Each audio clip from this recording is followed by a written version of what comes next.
आयुर्वेदीय वात व्याधि की चिकित्सा के बेसिक प्रिंसिपल्स बताए हैं। और श्लोक क्रमांक 89 से लेकर 103 तक स्थान दूष्य आदि को देखकर चिकित्सा कैसी करनी चाहिए इसका वर्णन किया है। स्थान दूष्य आदि क्रिया पृथकत्व आचरेत। इसका अर्थ यह है कि सामान्य चिकित्सा करने के बाद हेतु त्याग, स्नेहन स्वेदन इत्यादि करने के बाद फिर कोष्ठस्थ वायु को यदि शेष लक्षण शेष रहते हैं तो उसके लिए कुछ चिकित्साएं बताते हैं। विशेषतः कोष्ठस्थे वाते पिबेन न रहा, तो वहां पर क्षारम पिबेन न रहा, तो कुछ लोग उसको क्षीरम कहते हैं। अब यहाँ पर मूल चरक में क्षारम है। ये स्थान विशेष का विचार करके वहां निर्णय लेना है। स्थान किसका है? श्लेष्मा का।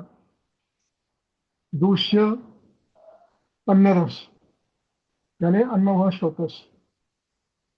अब यहाँ पर वायु शुद्ध वायु यदि है, निरुपस्तंभ वायु है, और वहां पर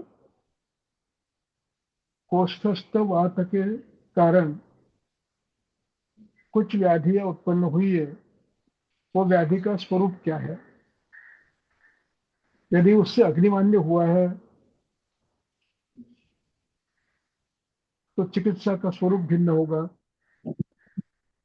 यदि उसमें ग्रंथि हुई है तो चिकित्सा का स्वरूप भिन्न होगा।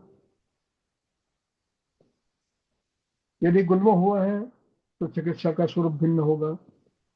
अब इसमें हमें निर्णय ये लेना है कि हेतुवात यह है, महाश्रोतस दुष्ट है। अब महाश्रोतस में यदि केवल शुद्ध वायु के कारण अग्निमंड हुआ है तो स्नेहन आदि के बाद क्रमशः अग्निवृद्धि करते समय आप लवण का प्रयोग कर सकते हो।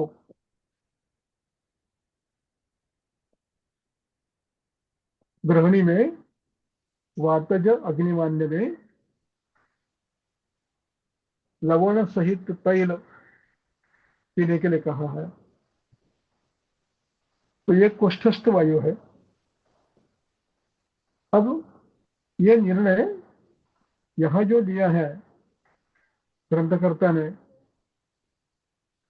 वो निर्णय एक उपलक्षण मात्र है, अवस्था अनुरूप आपको बदल। अब समझो महाश्रोतस में वायु गया है और ज्वर किया है, तो आप लंघन करेंगे पहले। और शुद्ध वात ज्वर है तो सीधा आप दूध पिलाएंगे। शुद्ध वात जो ज्वर है, निरामावस्था है, प्रारंभ है, तो वहां पर घृत या क्षीर पिलाएंगे। और समावस्था है तो समावस्था समाप्त होने के बाद इस अवस्था को दूर करने के लिए पेयादि क्रम देकर उस पर घी डालकर पिलाएंगे। लवण और घी डालकर पिलाएंगे। इस प्रकार ये उपलक्षण मात्र है, तो ये अवस्था के अनुसार आपको अधिष्ठान रूप दूष्य के आधार पर द्रव्य बदलने पड़ेंगे।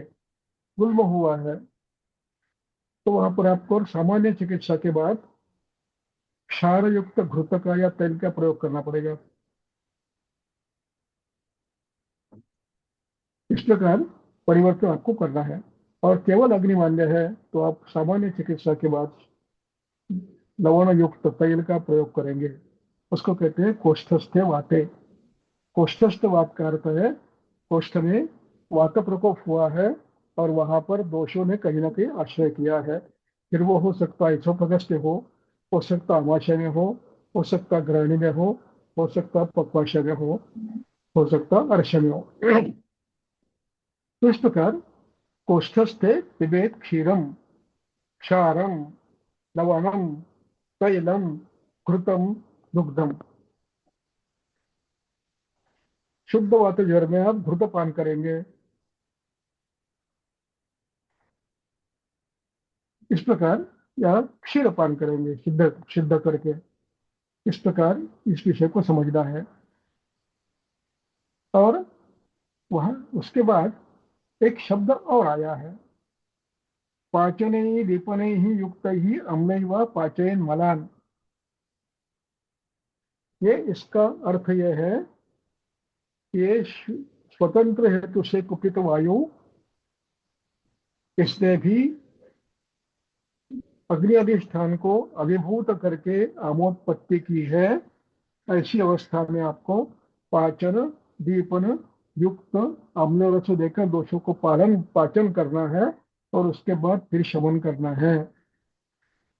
अब इसलिए एक क्षार का उपयोग जो बताया है वो पाचन दीपन के लिए बताया हुआ है। यदि ऐसी अवस्था है तो इसका प्रयोग करेंगे। अब अवस्था यदि बदल गई है, कोष्ठस्थ वायु है, निराम है, तो क्या करेंगे? तो आप सीधा स्नेहपान या दुग्धपान करोगे। इस प्रकार इस विषय को समझना है। ग्रंथ का लेशोक्त आपको विस्तारित करना है। अब इसके बाद गुणपक्वाशयस्थे गुणपक्वाशयस्थे उदा उदावर्त की चिकित्सा करना है। गुणगत और पक्वाशयगत है वायु है, तो उदावर्त की चिकित्सा जो 26 की चिकित्सा 26 में वो करनी है। आमाशय में भी यदि यदि शुद्ध है तो आमाशय में यदि वात प्रकोप है तो ग्रंथकर्ता कहते हैं आमाशय में जब वात प्रकोप होता है, आश्रय होता है, तो वहां पर आमोत्पत्ति होना स्वाभाविक है। यदि ऐसी आमोत्पत्ति हुई है तो आप सीधा वमन देकर दोषहरी क्रिया करें और फिर अग्निलिप्त करें।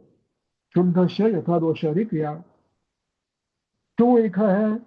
आमाशय में प्रायः यदि वात प्रकोप है तो विषमाग्नि के कारण आमो प्रदोष के कारण अग्निमंद और ये क्रम होते रहता है। इसलिए वहां पर यदि उत्क्लेश, उल्लास, शूल आदि लक्षण है तो पहले उनको शुद्ध कर दो और फिर अवपाचन करो और फिर घृतपान करो। इस प्रकार इसको आपको आगे जाना है। इसलिए ग्रंथ समझने के लिए आपको दूष्य, अधिष्ठान, इन सब का विचार करना पड़ता है। इसलिए ग्रंथकर्ता कहते हैं स्थान दूष्यादि वैशेष्य। आदि में स्वरूप क्या है? दोष तो गया है अमाशय में, महाशोरस में, तो क्या करेगा? उसका विचार करते हुए क्या किया है इसका विचार करके आपको इसमें चिकित्सा में परिवर्तन करना पड़ेगा। इसके बाद सर्वांग कुपिते अभ्यंगो बस्तया सानुवासना है। सर्वांग कुपित में यदि वायु है, शुद्ध निरुपस्तंभ है, तो आप सीधा बस्ती अभ्यंग कर सकते हो। और यदि समावस्था है तो आप पाचने दीपने युक्त ही अम्लई पाचयन मलान, और उसको दोषी शमन करिए और फिर अभ्यंग करिए। यानी सर्वांग कुपिते वाते अपि समावस्था यदि है तो आपको पाचन करना ही पड़ेगा, क्योंकि सामान्य नियम है चरक विमान अध्याय 2 में 12वें श्लोक में अंतिम 4 पंक्ति में है कि आमे पक्वे दित्ते च पावके अभ्यंग बस्तया आदि का प्रयोग किया है। इसलिए अभ्यंग बस्ती इनका उपयोग ये तब करना है जब विराम अवस्था आई हो अथवा लाई गई हो या निराम हो, तब ये करना है। रोगाश्रित हो, अजीर्ण नहीं है, समावस्था नहीं है, रक्तस्थे अभ्यंगो वस्तु अन्नम स्वेदाभ्यंग उद्यम अन्न है। हाँ, त्वगाश्रय है तो श्वेत अभ्यंग अवगाह इसका प्रयोग करेंगे और अन्न जो उचित अन्न है वो देंगे। सब में ये ध्यान रखना है कि ये शुद्ध वातज है, और जहां आपको संशय आए कि शुद्ध वातज नहीं है, आमा प्रदोष है, वहां पर आप पाचन करके फिर अगला क्रम करेंगे जो बताया है। रक्तस्थे सीता प्रदेह रक्तस्थे गिरे को रक्त मोक्षणम। रक्तगत हुआ है तो आपको विरामावस्था में शीत प्रदेह करना है, जलामावस्था में विरेचन देना है, और रक्त मोक्षण भी करना है। वो भी निरामावस्था लाकर कराना है, नहीं तो श्राव अच्छा नहीं होता। और यदि सामावस्था है तो ये सब आप पाचन करके करेंगे, और विरामावस्था है तो आप आराम से ये सब कर सकते हो। शीत प्रदेह विरेको रक्त मोक्षणम निरामावस्था में करना है, सामावस्था में पाचन अग्निलेपन फिर रक्त मोक्षण करना है। इस प्रकार मांसभेदस्थे निरुहा शमनानि च। मांसभेदस्थे निरुहा शमनानि च, यहाँ पर भी शुद्ध वात जो है पहली अवस्था शुद्ध निरुपस्तंभ वायु। इस अवस्था में आपके पास है तो पहले केवलम निरुपस्तंभम आदौ स्नेह रूपाचरित, पहले स्नेहन उत्कट अवस्था में आप करेंगे, और वो होने के बाद स्नेहन होने के बाद फिर आप विरेचन और विरोह अशमन इसका प्रयोग करेंगे। अस्थिगत में निरामावस्था पहले है, निरामावस्था है तो सीधा आप बाह्य अभ्यंतर स्नेह इसका प्रयोग अस्थि मज्जा में आप सीधा कर सकते हो, नहीं तो पाचन करके करना है। इस प्रकार इन सभी में ये प्रकार का विचार करना है। तो इन सब में अपना उहन करना है हर व्यक्ति ने। मैं शास्त्र मात्र शरणम गच्छेत बुद्धिया वहे तो बुद्धिमान, ये वाक्य भूलना नहीं। अब शुक्रस्थे, बोला शुक्र करम हितम, ठीक है, इतना तो आप कर सकते हो, लेकिन ये करने के पहले देख लो निरुपस्तंभ है या सोपस्तंभ है, अजीर्णजन्य है या केवल रूक्षजन्य है। वो करके स्नेहपान करके फिर आप इसको शुक्र बनकर औषध देंगे। पहले स्नेहन पूरे शरीर का कर लेंगे, 2 दिन 3 दिन 4 दिन जो भी का आवश्यक है। उसके बाद फिर आप अभ्यंतर स्नेह के लिए आप बल शुक्र करो, सिद्ध बल वृद्धि करो, शुक्र वृद्धि करो, सिद्ध स्नेह आप उसमें दे सकते हो। इस प्रकार करना है। और विबद्ध मार्गम दृष्टवा शुक्रम दद्याति रेचनम, छोड़ दीजिए। अब इसके बाद विरक्त प्रति मुक्त से पूर्वोक्तम कार्य किया, विरेचन देने के बाद उसकी जगह विरेचन के जो बात की उपक्रम है उसकी जगह से आपको करनी है। अब इसके बाद हृदय प्रकुपिते, हृदय प्रकुपिते सीता काश्मरी मधुकै ही हितम उत्थापने पयः। हृदय में यदि वायु गया है तो उसमें सिद्ध अंशुमति सिद्ध दूध देना चाहिए। अब अंशुमति क्या है मुझे पता नहीं, तो अंशुमति का दूध देना चाहिए। और अथवा वो ना मिले तो अंशुमति के समान गुण वाले जो अन्य पदार्थ है, चिता काश्मीरी मधुक वगैरह, इनका उपयोग आप सिद्ध पयोस भी दे सकते हो, क्योंकि शुद्ध वातज है। तो शुद्ध वातज कब होता है पता है?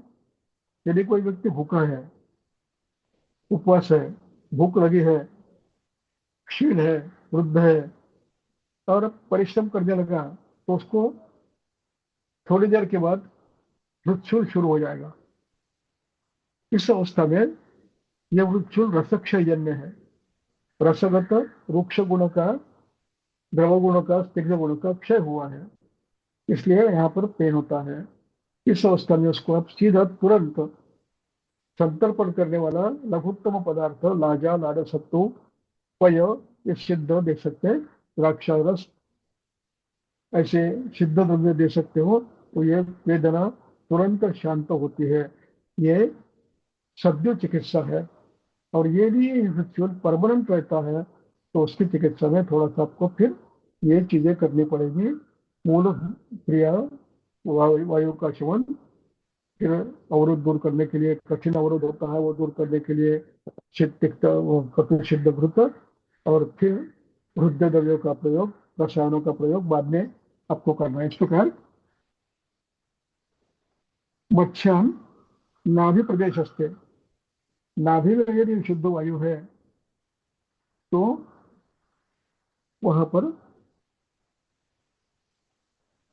मत्स्य, इनके सिद्ध, मत्स्यात सिद्धम बिल्व शराटो, बेल की मज्जा मत्स्य के साथ सिद्ध करके देना है। अब इसकी अवस्था आपको देखनी है। मत्स्य देना है, अलोप है, ये बलवान वात प्रकोप कोष्ठ में है, तो आपको ये नाभि प्रदेश में देना है। नाभि प्रदेश यानी कोष्ठ में, ग्रहणी में। तो उसमें मत्स्य के साथ सिद्ध बिल्व शराटु निराम अवस्था देना लाकर, और अग्निदीप्त करने के बाद ही देना है। उसके पूर्व दोगे तो वो अजीर्ण करेगा। वायुना व्यस्तमाने तु गात्रे स्यात् उपनाहनम, स्नायुओं में यदि वायु आश्रित है तो उसमें वेदना, विविध वेदना, उद्वेष्टन आदि होता है, तो उसमें उपनाह करना है। संकुचित है स्नायु तो तैल देकर अभ्यंग करना है, तेल लगाकर। बाहु शीर्ष में गया है तो उत्तर भक्ति स्नेहपान, यानी भोजन के बाद, रात्रि के भोजन के बाद नश्य करना है, सायंकाल के भोजन के बाद। और यहाँ पर ध्यान देना है, ये बाहु शीर्षगत व्याधि यानी अबाहुक, यहाँ पर आपको ये देखना है शुद्ध वात यह है या संतर्पणोक्त है, आमज है, आमावरण कफावरण है, तो वहां पर आप उत्तर भक्ति नस्य और पान, ये जो करेंगे ये नहीं करना है। पाचन करने के बाद ही इसका प्रयोग करना है। तो बस्ती कर्म में पधो नाभे, नाभि के नीचे यानी पक्वाशय में अपान क्षेत्र में हो तो शस्यते बस्ती कर्म, और अवपीड़क। अब यहाँ पर बस्ती कर्म का उपयोग यदि करना है तो आपको अवस्था देखनी है। निराम है, पक्वाशय निराम है, अग्नि अच्छा है, तो आप सीधा कर सकते हो। और यदि नहीं है तो आपको पहले वर्ती अग्निदीपन करने के बाद फिर इस वायु के लिए आप बस्ती कर्म बाद में करेंगे। अब यहाँ पर अवपीड़क शब्द का अर्थ क्या है, एक, तो उसके लिए टीका देखो उसकी। सर्पिषः हम्म। औपीडकः, हम्म। यत्र सर्पी पीत्वा तडपीडकम् अन्नम् भुज्यते। हाँ, तो पहले सर्पी पीना है और फिर उसके बाद भोजन करना है। अब यहाँ पर इसके दो अर्थ निकलते हैं अवपीड़क के। सर्पी पीतवा तत्पीड़कम अन्नम, यदि आप पहले सर्पी पी लो और तुरंत भोजन करो, इस प्रकार भी कर सकते हैं। इसका दूसरा अर्थ है सुबह के भोजन काल में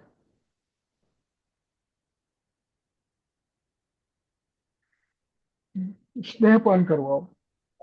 और वो जीर्ण होने के बाद फिर भोजन दो। इस प्रकार भी आप दे सकते हैं उसको। उसको भी अवपीडक कहा जाता है। दोनों पद्धतियां हैं और दोनों काल है। पहला अपान का कार्य है, उसके लिए है। और दूसरा बलवान व्यक्ति में केवल स्नेहपान पहले करके फिर भोजन देना। ये दोनों आप कर सकते हो। इस प्रकार इस ये जो सूत्र है, ये ग्रंथकर्ता कहते हैं प्रत्येक स्थान दूष्य अवस्था काल आदि देखकर वैशिष्य यानी भिन्नता, वैशिष्यम आचार्य चिकित्सा में स्थानिक परिवर्तन आप कर सकते हो। मूलतः आपको पहले हेतु बंद करना है, स्नेह विषय वातशमन करना है, और फिर स्थानानुसार चिकित्सा का योजना बाद में करनी है। ये व्याधि कोई भी हो, ज्वर हो शुद्ध वातज, ज्वर हो निराम, गुल्म हो निराम, अर्श हो शुद्ध वातज हो, तो आप इस प्रकार चिकित्सा कर सकते हो। और इन सब में यदि समावस्था है तो आपको पहले क्षार, अम्ल लवण, लंघन थोड़ा सा इसका प्रयोग करके, ज्यादा लंघन नहीं करना, वातावरण में थोड़ा करना है भूख लगने तक। इस प्रकार आप चिकित्सा कर सकते हैं। ये मैंने छोड़ दिया था। अब उसके बाद जो 103 तक है उसका व्याख्यान मैंने कर चुका है। अब 104 105 में अब आएंगे। अब यहाँ पर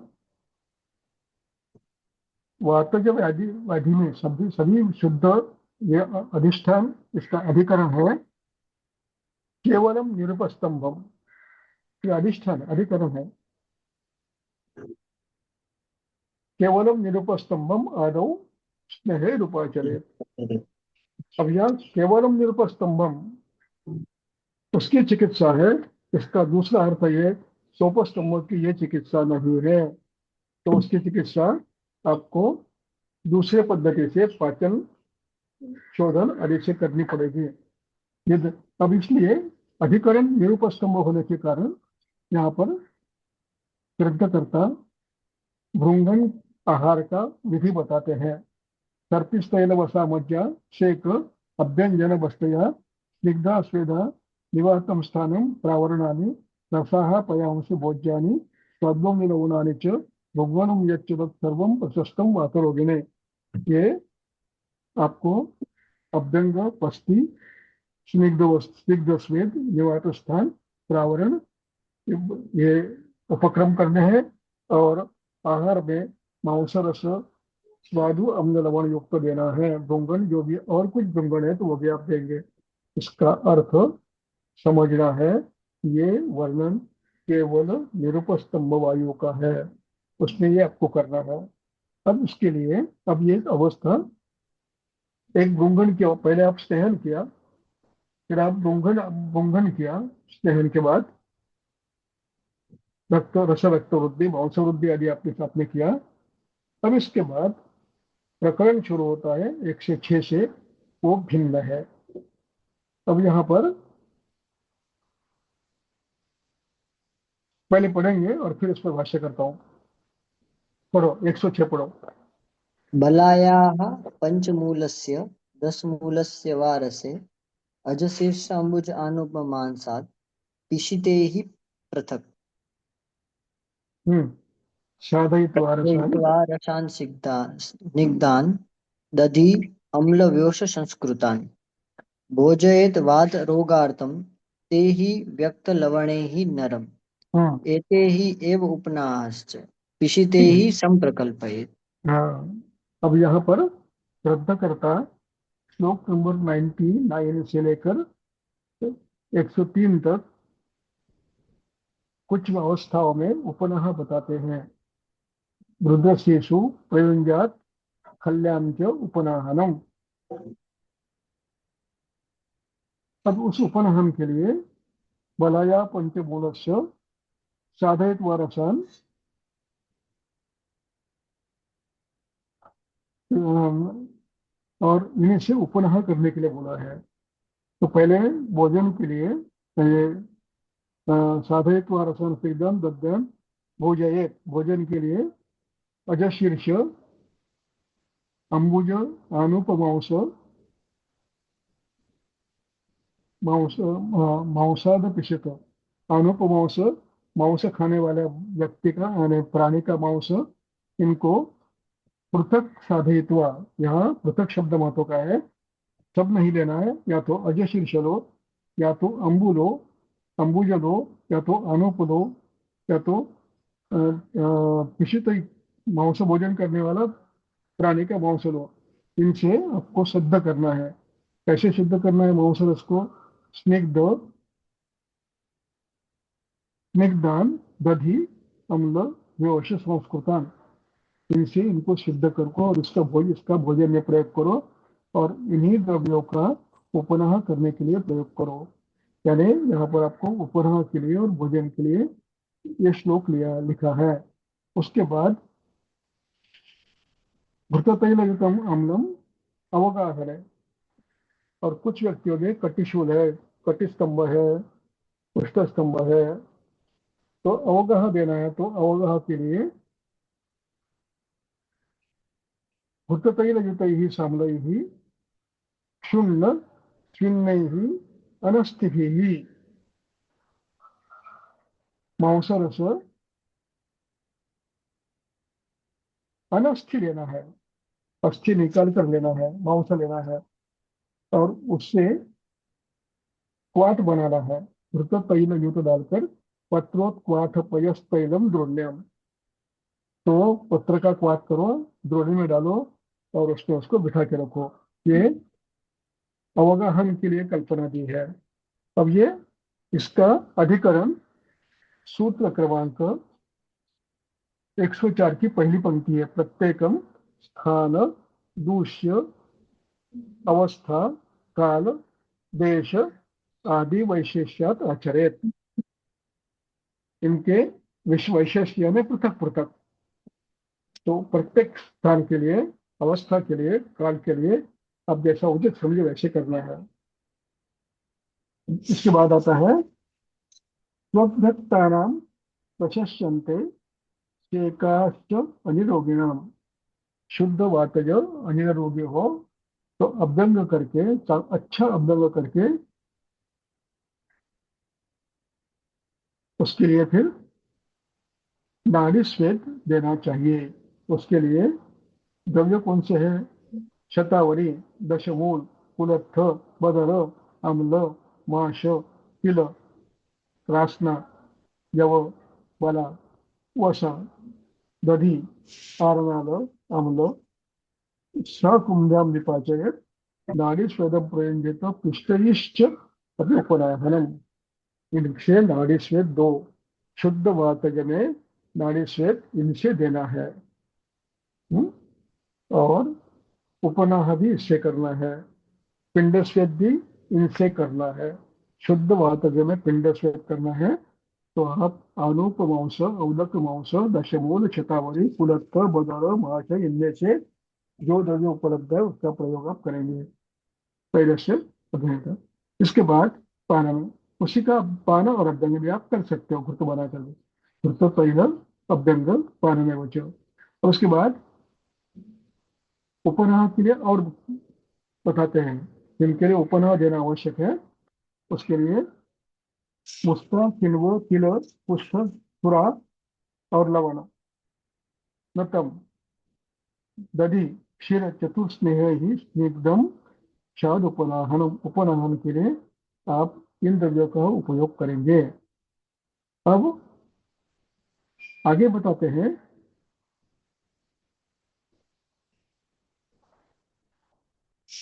सरुज गात्रम, सरुजम गात्रम आदित्य बहलम विषक, जो गात्र रुजा युक्त है उस गात्र को जाड़ा लेप लगाना है। किसका लगाना है वो बताते हैं। उत्कारिका, वेसवार, क्षीर, माश, तिल, ओदन, एरंड बीज, गोधूम, यव, कोल, स्थिरा, स्वस्नेह, ये सब इसका ये बनाकर उसका बहल लेप लगाना है, उसको पिष्ट करके स्नेह डालकर उसका गाढ़ा लेप लगाना है। बहलम का अर्थ गाढ़ा लेप लगाना है। और और उसको लेप लगाने के बाद एरण्य पत्र से उसको ऊपर लपेट कर बांध के रखो।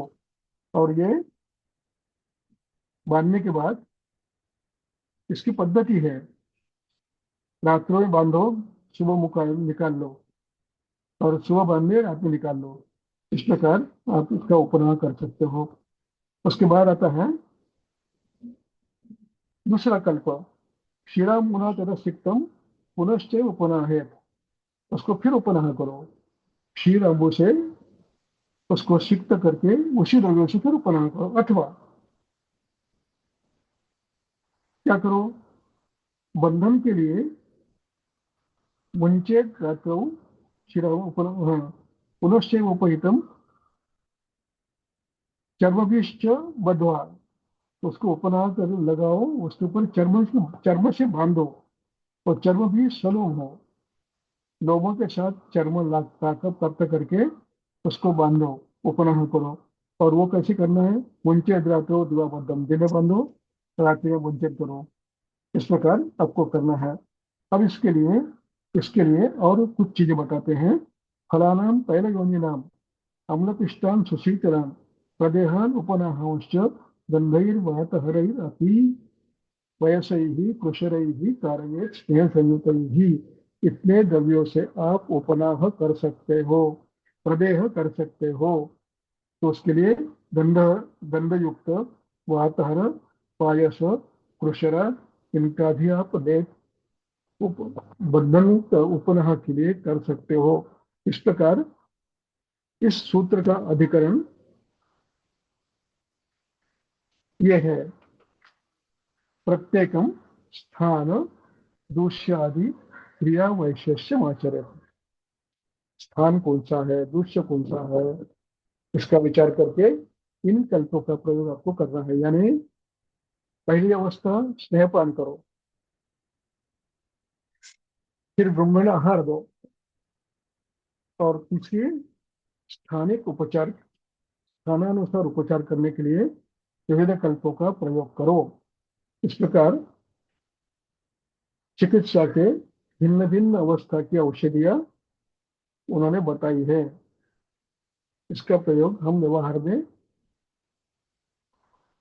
अनुभव के साथ और संपूर्ण शास्त्र को सिद्धांत समझते हुए, एक सिद्धांत है, वो ये है, आवा प्रदोष हो तो पहले पाचन करो, अग्नि दीपन करो, दीप्ते च अग्नौ